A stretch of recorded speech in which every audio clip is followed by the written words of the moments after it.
Poets, activists, and dignitaries from all walks of life organized a colloquium in Lagos State to celebrate the renowned environmental activist and poet Nnimmo Bassey as he marked his 61st birthday. The event, which took place at the prestigious king-size VIP restaurant along Kudirat Abiola Way, Oregu, Ikeja, Lagos, tagged Outmeets Environment, an evening with Nnimmo Bassey on Tuesday, was a colloquium for social justice. Bassey, an exceptional environmentalist with international repute, is a recipient of diverse awards. Bassey's work has attracted recognition from different parts of the world. He was recognized by Time magazine as one of the 100 most influential persons in the world. In 2009, the Goodluck Jonathan government honored him with a national award, also recognized in 2010 as a Rights Livelihoods Award winner, known as the Alternative Nobel Prize.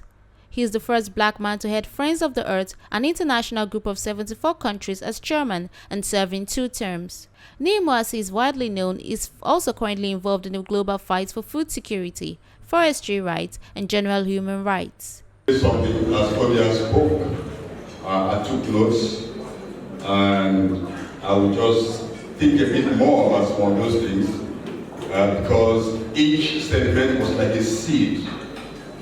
And every seed contains a whole plant. And every plant has a capacity to turn into a forest. And so every seed that you sow in our hearts tonight, we're going to fertilize them, watch over them, and interrogate them, and let them grow. The environment is one thing that can actually unite this nation and make our people rise and hold our leaders to account. Because there's no part of this land you go to that you have a specific environmental issue that should make you angry. Is it coal erosion in the east? Is it desertification in the north? Is it the military waste in the northeast? The pollution of Lagos Lagoon? Deforestation across the south? Oil spills, gas flares? The mining that's going on in the middle belt without any control? We're living in a poisoned environment. Eating poisoned food, not here. Breathing poisoned air, drinking poisoned water. We are actually the living long sacrifice. And I believe it's our duty to wake up and to challenge the system, to change our thinking, to question every move. He has published about 17 books cutting across poetry, the environment, food security, architecture, among others, all geared towards a more humane and livable planet. His fight for justice has also attracted to him persecutions in the forms of arrest, detention, and threats to life, especially under the military rulership of late General Sani Abacha. His 61st birthday featured poems and poetry performances, which were explored to not only eulogize him, but celebrate his contributions to environmental protection as well as entrenchment of equity and social justice in the country. Besides Bassey's wife Evelyn, on attendance to grace the occasion were the celebrants' friends and associates, including Mr. Odia Ofeimun, a respected poet who doubled as the occasion's guest speaker. Ecstatic poetic performance from Akim Lasisi and Evelyn Chika, who entertained, educated, and inspired the gathering with presentations of selected works of the celebrant. Will be my only constituency project, if I can wriggle my way into the Senate House.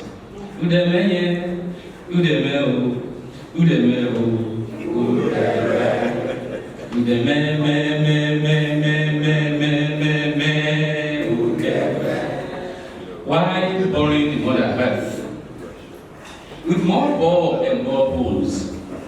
When nature has given birth to you the well of life, instead of mending the potholes on the mainland bridge, I will order a cargo of Victoria cream to battle possible pimples on your frangipanic face. Oh, you will be my only constituency project, if I can dig my way into the Senate House.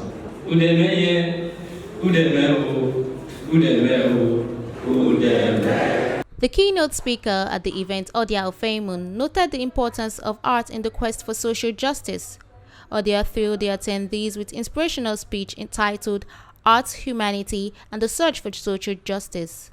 In 2019, you are still looking for that political and economic program that we save northern Nigerian children from the ignorance, disease, and the fractious living that has been imposed upon them by their leaders.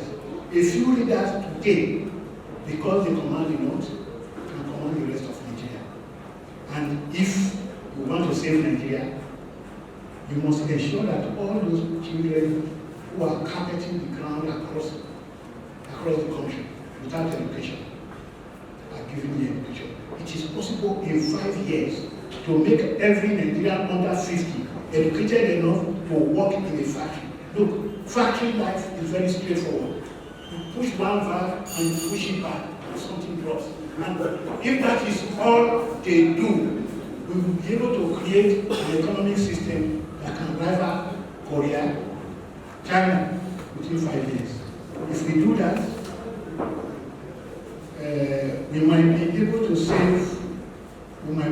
save our environment, because it is the defense of the environment that ensures the kind of productivity that saves lives.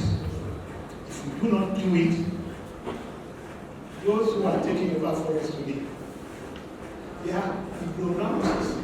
They are just cattle fodder for a few individuals who have no intentions for their own people and cannot have intentions that are good for the rest of us. How to deal with it? You and I know. It is not by disbanding. Many people talk about disbanding Nigeria. It is about working Nigeria into a tight fist. Ode Alfemun, former teacher and president of the Association of Nigerian Authors, ANA, recalled how the celebrant, himself and other colleagues at ANA, fought fiercely to protect the freedom of the Nigerian press from the fangs of the late General Sani Abacha. Nnimmo Bassey has always fought for good causes, and I don't expect that at 61 he will stop doing all he has always done. I mean, I just believe that now that he is in the Elders Club, 1 year older, he will have more reasons to interact with the younger people who will continue doing the kind of things he has always been doing. At 61, well, by some kind of actuarial science, he can look forward to 100 years. So he still has 40 years to do it. He was the General Secretary of the Association of Nigerian Authors when I was the president. And we fought many battles together. Well, it was during the Abacha military dictatorship.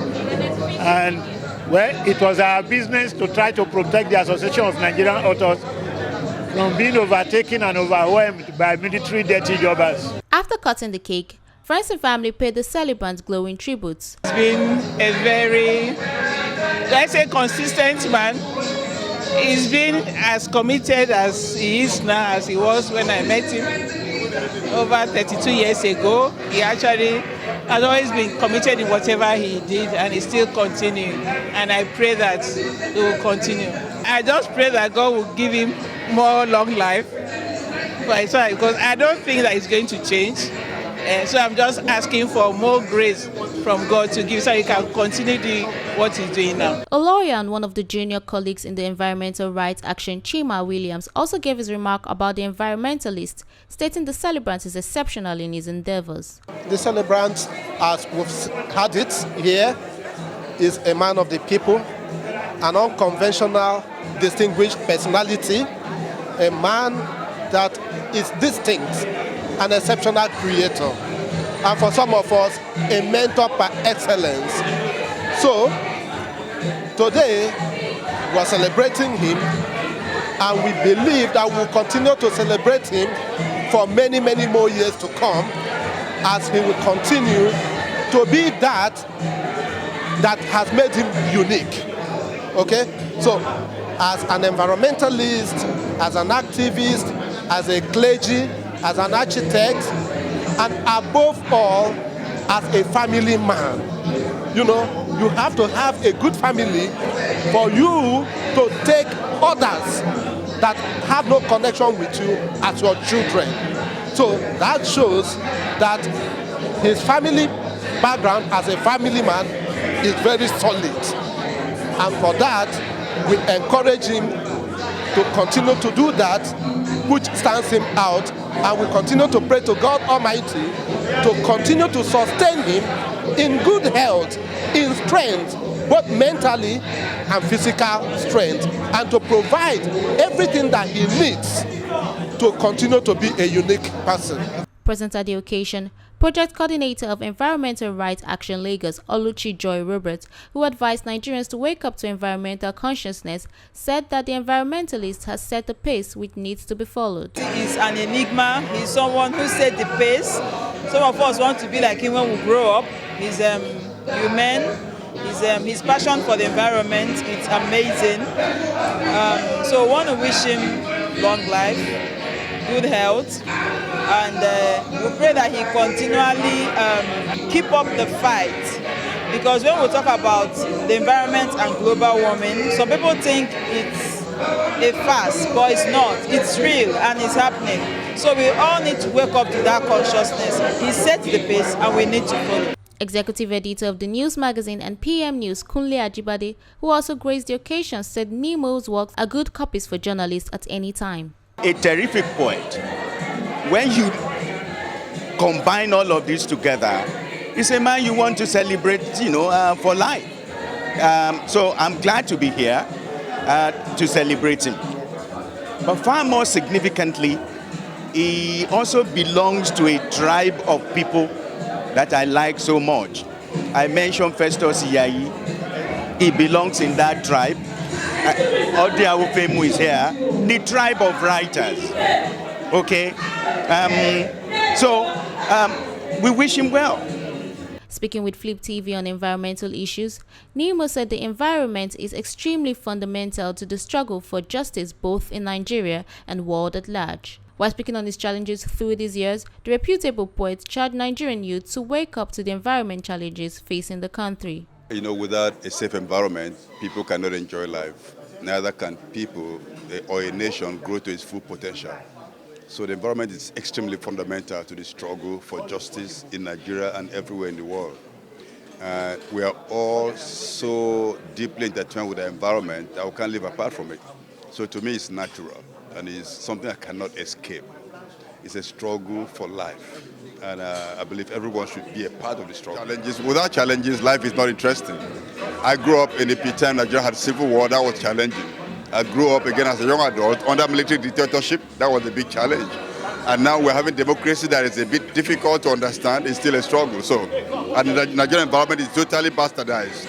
And so these challenges keeps us alive, keeps us struggling, and gives us hope. What are you trying to do this time around to create that change in Nigerian environment? Well, my hope is that young people will wake up to the reality of the challenges facing them today and understand that without a safe environment, there's no future for anybody. And without that, young people getting involved globally, children are taking the lead in environmental campaigns.